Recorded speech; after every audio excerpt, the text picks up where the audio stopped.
All Hello. right. Hi, everybody. And it's Marissa with Parent Led Academy. And I have a special guest. Love her because she is so enthusiastic about science. And that's because she was a former science teacher for more than 15 years. And she is going to make science fun for parents. So if you're one of those parents that thinks, oh my goodness, no, I don't know a thing about science, I don't even like science, how could I possibly teach my kids science? Well, Meg Hart is going to change all of that, right, Meg? That's right. No pressure. But Meg, no, I just love the fact that after talking with you and chatting, that you made science seem like, oh yeah, just do this. You find this in your kitchen drawer, and then voila. And that's really what you're going to show us. It is pretty simple. We don't have to have this science background, right? Right. That's right. That's right. So Meg, tell us, what are some of especially this summer? I mean, we've got the kids home, parents are busy, and sometimes it's harder because they are home, and at least before, they were in school. So now parents have to be really intentional with the time that they have. And parents, take this as a really opportune time to just spend more time with your kids and get engaged with them. And why not teach science? So, give us some ideas, Meg, on how we can do that. What are some fun activities? Let's start with maybe younger age children, or if you want to start with, middle school, however you want to start. But give us some ideas on how we can start teaching science to our kids. Okay. So if you have toddlers or young preschool kids or even 5, 6, 7 year olds, a simple balloon. Everybody see my balloon? Put it on your head and let your hair create static electricity, and then stick the balloon on the wall and watch. And the kids will go, how did that happen? And it's just a fun way. And you can actually stick a balloon on the wall first and let it fall down. Talk about gravity. And then at the same time say there's something holding this up that's invisible. It's static electricity. And then another thing to do at nighttime with your kids is if you have a clothing item that's polyester or something that's a conductor of electricity, if you turn out the lights and take a blanket or something like that, it'll create static shocks and you'll see light. And it's just a fun way for them to get curious about things. Like, how did that happen? And then they'll start taking balloons and doing it themselves. So it's kind of a way for them to get involved, and go, look at it. And they probably put balloons all over the wall. At least they'll have fun doing it. And guess who'll clean that up? Yeah, so it's the beginning. Just get them curious about things. That's just the fun thing to do. And it's really getting our kids questioning, isn't it? That's what science Yes, is all about, Meg. right. Interested, yes. So And the other thing mm-hmm, that you can do mm-hmm. that's kind of a fun summer project is a vegetable garden. Your local area, find the plants that grow the best. So the child feels like they're having success instead of like, oh, my plant died. But it actually builds in them consistency. And also they're learning about, germination times, and a lot of science is in that. With, a seed packet, you'll read the back and it will say where to space the plants and, what kind of exposure it should be in. Should it be in full sun? Should it be in shade or part sun? So there's a lot of things to learn about planting a garden. You can't just go stick a plant in dirt and expect it to grow. There's more to it. So, but that's a fun way. And then they get to reap the harvest in the fall, whatever it is. If you planted zucchini, it's just a fun way for them to be part of something. And the daily care of the garden is part of their training as well, because it's not just like, I plant it and I walk away and nothing happens, but there's a lot involved. So exactly. that's a good one. It's probably why Um, my plants die all the time. I walk away. you know, every day consistency needs water. So anyway, um, there's a lot of fun things you can do with that. You know, you can take an old bottle, glass bottle, fill it with water, and turn it upside down in the ground, and it'll be kind of a slow watering effect that you can do, which is kind of fun. Anyway, another thing you can do is learn this summer about local what's growing all around you. Mm, Are you what trees are growing, what plants, what shrubs, what ground covers, things like that. It's fun to learn not just the common name, because common names they're different in different parts of the country. But the genus and the species, the scientific names are always the same, the Latin names. mm. So it's kind of fun to start beginning to teach, more like middle school age kids, Acer macrophyllum, big leaf maple, start teaching them all about the Acers family. And there's lots of maple trees out there, different varieties, and it's just fun to be able to do that. And then not just the plants, but what's the seed of that plant? What's the flower of that plant? What's the bark look like? Do bark etching, where you take a piece of paper, you stick it on bark, and you take crayons, and you start showing texture. There's different bark textures, and you can see it on paper. It's just fun, just having fun with science, and that's just one way that you can investigate what's around you. If you don't know the names of plants, there's lots of books in the library. You can go see a master gardener at a local garden shop, and they'll teach you a little bit about plants. So that's a fun thing to do too, field trips in the summertime. Meg, I remember you mentioning how science too um, can not only be fun, but you can also teach other subjects around it, like math, especially. You can incorporate a Right. lot of math into science. Can you elaborate on that? Yes, I can. Like, So, yeah, for instance, like you were saying, like if you plant a garden, what they could probably do is take a tape measure and, how big is this garden going to be? How much soil are they going to need? How many pounds? I mean, they yeah, can really go all at it in terms of math, right? right, measurements and yeah, angles and plotting out their plot with string and stakes, and creating it. Yeah, there's a lot of math and science. Mm-hmm. Um, yeah, definitely. There's another thing that's fun to do in the summer when you have more time is learning about clothing construction and making something during the summer. Have your students learn how to, I don't know if you can see this picture, but read a pattern. Mm. And you might look at a pattern and go, oh, I wear size whatever in the store, but on a pattern it's very different. So learning about the back of the pattern, and there's a lot of measurements. And so if you got a tape measure, you can start, um, you know, finding out what size you are. And it actually is fun to kind of record it and then make pajama bottoms or make something fun that summer. And if you don't have a sewing machine, you can actually do it by hand. Many people sewed that way for years. So Mm. it's just fun to take a little trip to the store and find a pattern that they like, and it opens up a whole new world of science in the way of creating something, because architecture, building a building, building clothing, it's the process that you go through is very scientific. You can't Mm. just you have to, there's a process you have to learn. Mm-hmm. So the process is teaching them, scientific ways of how to discover how to do something. Mm-hmm. So that's fun.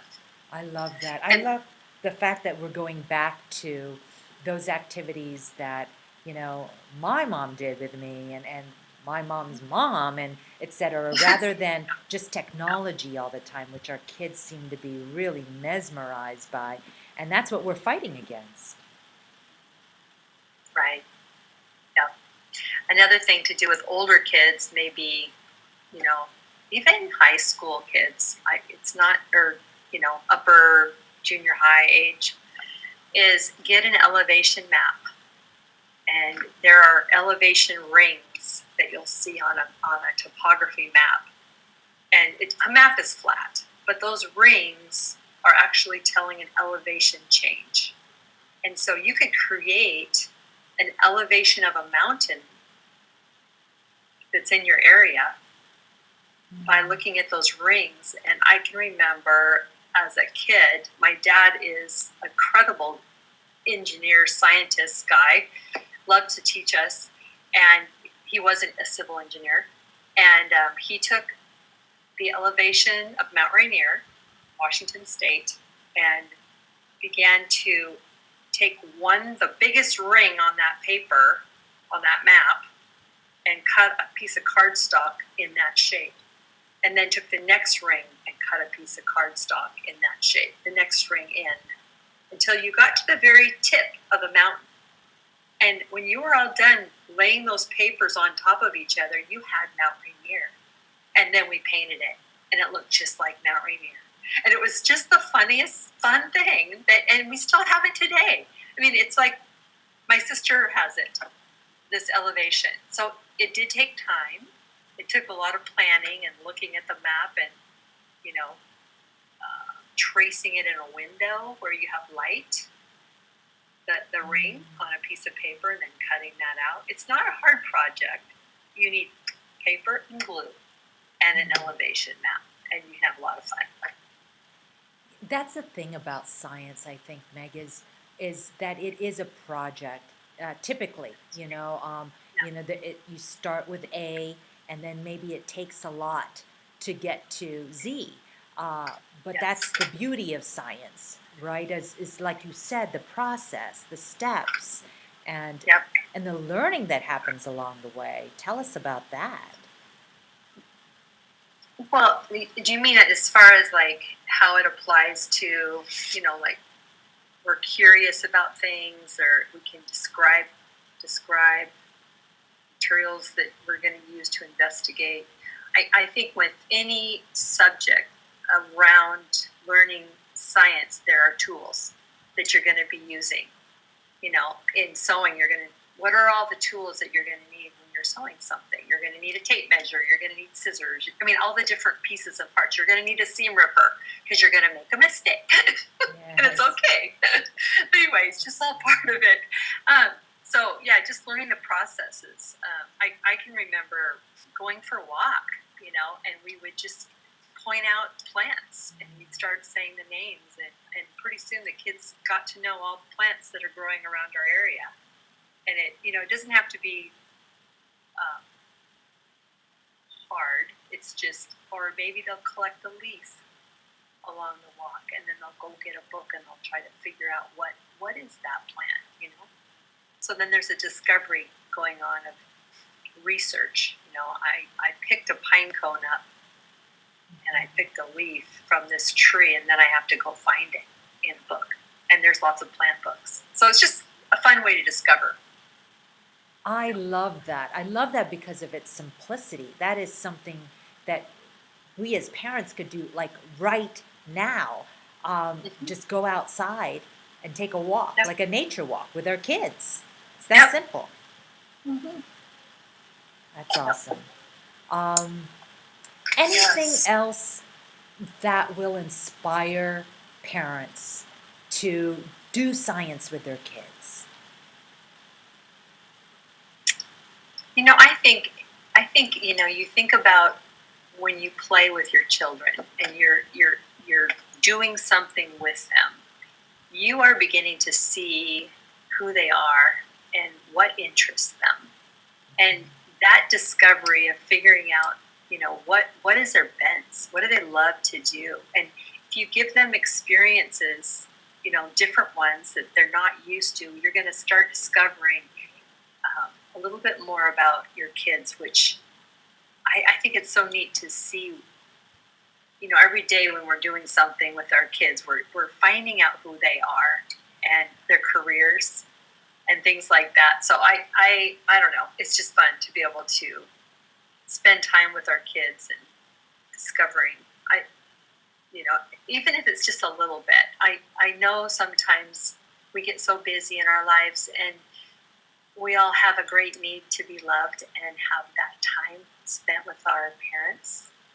And so, even if it's just a little bit, we'll find our kids are a lot more secure throughout the day because they got to spend a little bit of time, whatever it was, with mom and dad doing something, something fun. So, I would just say, I, we. I think about my dad. Okay, I'll just have to do that because all you have is your experience, right? right. So we would play dictionary games around the table, and my dad would get a dictionary out. We'd eat dinner together, and he would just say a really difficult word, and all of us would go, and then we'd have to say what we thought the definition was. And it was a great way to learn new words, and it was a great way to see how close we got to the correct definition. So, but out of all of that, doing things with our kids, my dad used to take my older siblings surveying with him and held the pole, and they would begin to learn the process of what does it mean to plot out a piece of land and know the borders and the boundaries of property. So the things we do with our kids, even if it's, holding a stick and what I mean? Whatever it might be, it's going to affect them for their future because my two brothers became engineers. It's just interesting how the time that was spent with them affected their future. Anyway, Wow. So it became, they became, I wouldn't say, medical scientists, but they had to know a lot about angles and degrees and roads and, electrical things. My brother, electrical engineer, another brother, civil engineer. Civil engineer has to do with roads and rivers and transportation, things like that. Meg, so it's like, yeah, go ahead. No, I bet the time that your brothers spent with your dad helped them to know what it is, what they wanted to do with their life. So not Right. only was your father probably just overjoyed spending time with them, we all know that as parents, but what he was really doing was he was kind of like holding a mirror to them and saying, "Hey, this is possibly something that you could make a career out of, or something that you really love." I mean, it's I just think that's awesome because it was probably through those many adventures and times with your dad that they were able to solidify what it is they wanted to do with their life. Right. Yep. They knew right from the get go what they were supposed. And you don't know that until you observe your children and what they're interested in. So, and what gets them excited, and they watch you too. So it's modeling it, and then teaching it, and then talking about it. So the model part is very important. Modeling for our kids things that we want them to know and learn, and they see us throughout the day. So what we do, they probably will end up doing something like that. All of my sisters became teachers, so isn't that interesting? I had teacher parents that were teaching us all the time things, so it's fun. And then look Anyway. at you, Yeah. Yes, Yeah. we are models to our children. Unfortunately, fortunately, it depends how you look at it, both the negative and the positive, really. So we talked about the positive, and the negative could be, as parents, if we don't know how to model our emotions and like how to manage our emotions, that could be kind of detrimental as well, right? Right. Well, I think it's so critical. Like when we were raising our 5 children, kids would wake up in the morning and they were on go. They were on. They were ready to go. They were full of energy because they're young and they're just full of energy. So I found that if I wasn't ready for the day, I didn't get up and get myself ready, get myself dressed. I'm ready to go. I'm ahead of the game if I'm ready to go. So I was able to spend some quiet time, reading and in the Word, and it really helped me a lot just to be prepared for the day so that I was filled up. My love tank was full, and then I could give out to my kids and fill up theirs with my attention and my time. So, which affected their whole day. It made their day go well. So, it was very important to have that time in the morning just to get ready, not stay in my pajamas all day. And Meg, that was probably just a few minutes too. I mean, it doesn't have to be a half an No, hour or an hour, no, right? does not. It doesn't. It can just be just getting yourself ready for the day. That could be it right there. Anyway, Mm-hmm. And, yeah, and like you said, that routine and that habit, even if it's just 5 or 10 minutes every day, yeah, it all adds up, when you keep doing it. And then also, it teaches our children who love routine, especially when they're young, they love routine. It teaches them a good habit as well. So it's all good. Um, yeah. I remember what would always convict me when I got angry is just that scared look that my kids would give me, like, who are you? This You, happened. yeah, you are not my mother. I mean, oh, and I just remember the look that they would have, and that was enough for me. Yeah, Like to yeah, just like, so it was like a warning sign, basically saying, my anger has let loose. I'm over right. the top, and I need to Yeah, cool down and relax. It's yep, amazing what our kids, how they teach us. right. It's good. And so, during the day when they're home all summer long, it's really good to kind of set the stage for the day, and you know they know a plan, they have a plan for the summer, but then letting them have quiet time is very important. So you can have quiet time too. So you need a break, and they need a break. Whether it's reading a book. One of the things we did in the summer that was just a blast for the kids. So we went to the local library. They had a summer reading program. They entered a contest who could read the most books. And I think a couple times one of them won, or one or two of them won. Something a really neat prize at the end of the summer, and they just loved that, and they were motivated to read, and so that was good too. I always say our libraries are the most incredible resource. They're right in our backyard. They're Yep. free. They're Yep. awesome. And I just don't think we use them enough, really. So, Right. yeah, libraries, everybody. I mean, my gosh. And it gets you out of the heat, especially, we live in Arizona, so everybody wants to be inside during the summer. And Right. oh yeah, it's a perfect place to relax and have fun as well. So they have private rooms in there. Sometimes you can check out a room for an hour, so you can have a little privacy. It's awesome. So if you haven't checked out your public libraries, start with that. Any other ideas, Meg? Like we talked about a little bit about science, talked about summer habits, routines, us parents as models, good and bad. We touched up a little bit about everything, but is there anything else that you want to mention, Meg? Um, Boy, I don't know. There's just you know, I don't know anything else. I mean, I could go on and say more things about the importance of routines and habits and things like that, but you know, yeah. Yeah, and you know what? It's good. It's good to have charts and things that Yes. the kids can kind of see their growth, or their how they're doing, Absolutely. It's kind of a measurement, or chart. really, Yeah, that we measurement. see, especially during Right. the summer, Meg, I would think. Especially working parents, maybe having a chart and letting, of your goals, like what they're going to do. Just one thing every day that you want your child to do. And maybe that child just checks it off. It lets you know as a parent, okay, they did it. It lets them know that they need to be responsible for it, and doing that check or checking it off is great. And then having a reward, at the end of Mm-hmm. the summer for completing all that. So that could be just something simple, like you said, have a schedule, hang it up, and then do it.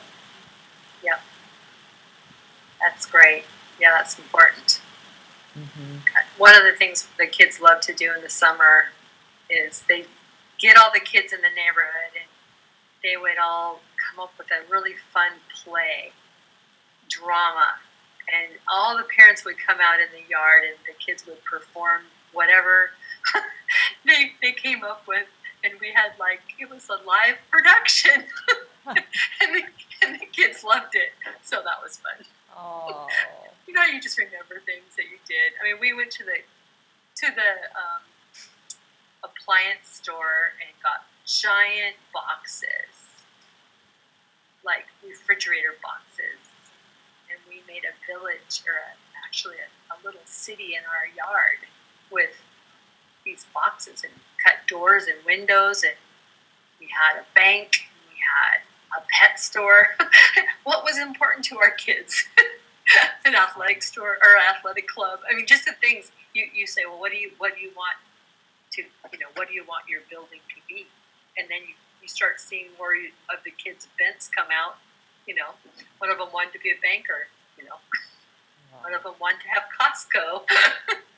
So it's fun. And then we just got paints and we painted it and put a name on it. They just went in and out of those little stores all summer long and played for weeks with cardboard boxes. So how simple is that, right? and it cost you what, Meg? Zero, right? Zero. Except maybe You just know, gas to go get the boxes, right? gas, and then you have to tear them down and build them back up, but that's not a big deal. Right. Yeah. Yep. Good old-fashioned play. That's what we're Play. missing. Yeah. That is what we're missing. Well, before I forget, I just want to let everybody know, too, that Meg Hart is also an author. And so you can find her book on Amazon. It's called Playtime with Children, Ideas for Parents. And we know her as Meg Hart, but Amazon knows her as Margaret Claire Hart. So if you're looking for that book, Playtime with Children, 101 Ideas for Parents. I don't know if I said the 101 before. Sorry if I missed that. 101 Ideas for Parents. Got to get the book. It's on Amazon. We're also going to have it on our resources page, Parent Led Academy, so look for that.